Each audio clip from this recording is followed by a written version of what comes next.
Welcome back to North Dakota Today at 9:16.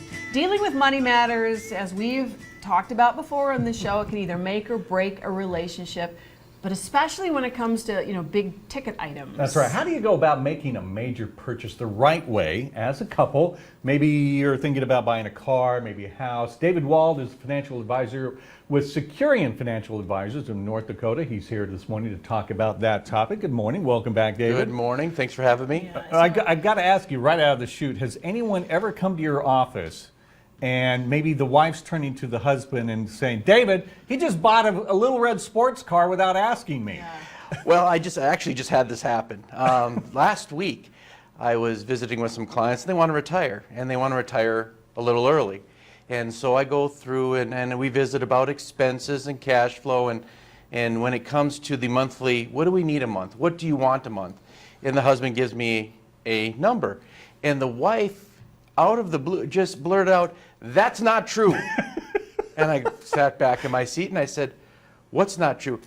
"He spends a lot more than that. He's not telling you the truth." She threw him under the bus there. He went right under the bus and got hit with both wheels. Wow. Aye. Yeah. So, has he got a boat in the backyard or what? He likes to spend on big toys, boats, vehicles. A month ago, he came home with a new pickup. Didn't talk about it. Yeah, I can I'm see not where laughing. that would be a problem. I'm not laughing, really. I just can't even, you're just setting yourself up for... Yeah. It's a good way to spend some time on the couch. Yeah. Very good way. Yeah, very good. Yeah. Okay, Well- so when it comes to these major purchases, and obviously you want to be in sync with your partner. You talk about it. Yeah. So hopefully you're talking about these major purchases. So what are the questions you need to ask yourself before you make any major purchase? Well, what I like to do is I like to ask him, is this a want or is it a need? Those are two different things. Okay. A need, we need to find a way to pay for it, whether it is, if it's a big purchase, financing it, and how do we, how do That they would be finance a it? place to live, transportation. Yeah, any of those, place to live, transportation, hospital bills, that's another one, Yeah. bills of that nature. Then the want is, what do we need to do to prepare for it? Do we want it and need it right now because we're trying to keep up with the next door neighbors who just got a new boat or a new jet ski or something like that? So wants and needs are two different things. What I advise on the want side, and especially if finances are a little tight, take your time. I tell clients to go ahead and take a picture of the item you want, put it in a picture frame, and then save for it, work towards that goal. See that every day and know that you're working for it. Maybe put it on the fridge as your motivator. Absolutely. Yeah. So that when you make that purchase, you don't have buyer's remorse. But what if I want it and my husband doesn't want it, and it becomes a source of conflict because of that? Well, then what we do is we take you, we put you in a cage and let you guys fight it out. The winner gets to Ultimate do what they fighting, want. That's yes. right. Yes. What I suggest then is to, again, we talk a lot about this, communication, and find some common ground. Because most of the time, these big ticket items, both spouses want them.